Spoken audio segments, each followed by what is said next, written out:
লীগের আমলে যখন পালন করতে না পারছেন, তার চেয়ে আনন্দের সাথে আপনারা আপনাদের ধর্মীয় অনুষ্ঠান পালন করবেন।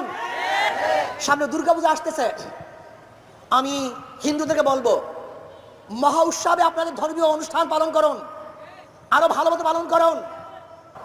দেশ আমাদের, থাকার অধিকার সবার, দেশ আমাদের, পড়ার অধিকার সবার, দেশ আমাদের, এখানে তাদের ধর্মীয় উৎসব পালন করার অধিকার সবার।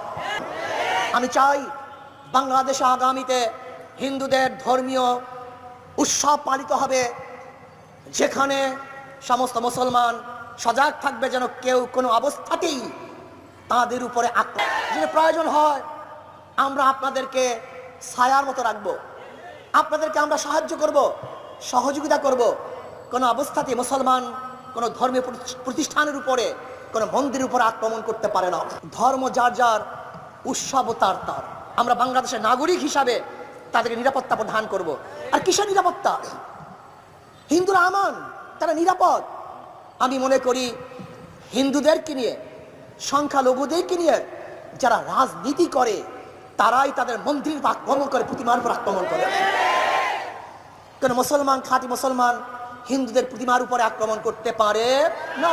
2024 আক্রমণ করতে না পারে, কিন্তু মনে রাখতে হবে ধর্মীয় অনুষ্ঠান হিন্দুদের, উৎসব কিন্তু সবার না। যাদের ধর্ম, যাদের উৎসব, তাদেরই উৎসব, তাদেরই আনন্দ, অন্য করে এখানে আনন্দ হতে পারে না। এটা মনে রাখতে হবে। আমরা খলত মরদ করি, গড়িয়ে ফেলি, এটা ভুল। আমরা কি বলি? ধর্ম যার যার, উৎসব সবার। এটা ভুল মেসেজ, এটা ভুল থিওরি, এটা ভুল দর্শন। 5ই আগস্ট ফ্যাসিস্টদের বিরুদ্ধে আন্দোলন করে আবার আমরা চতুর্থবারের মতো স্বাধীন হলাম। কেন? বৈষম্য বিরোধী আন্দোলন। এই আন্দোলন কিসের? এই হরিজনদেরকে তাড়িয়ে দেওয়ার জন্য আন্দোলন নয়, বরং হরিজনদেরকে প্রতিষ্ঠা করার আন্দোলন ছিল এই আন্দোলন।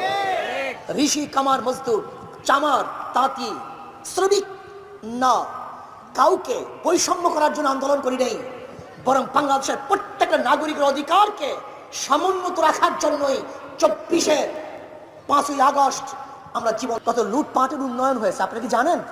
এখানে যারা আছেন প্রত্যেকের মাথার উপরে 1.5 লক্ষ টাকা ঋণ।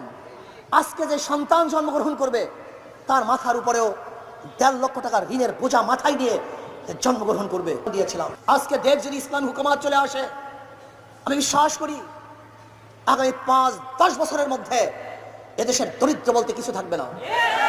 সমস্ত মানুষ দরিদ্র সীমার উপরে চলে যাবে।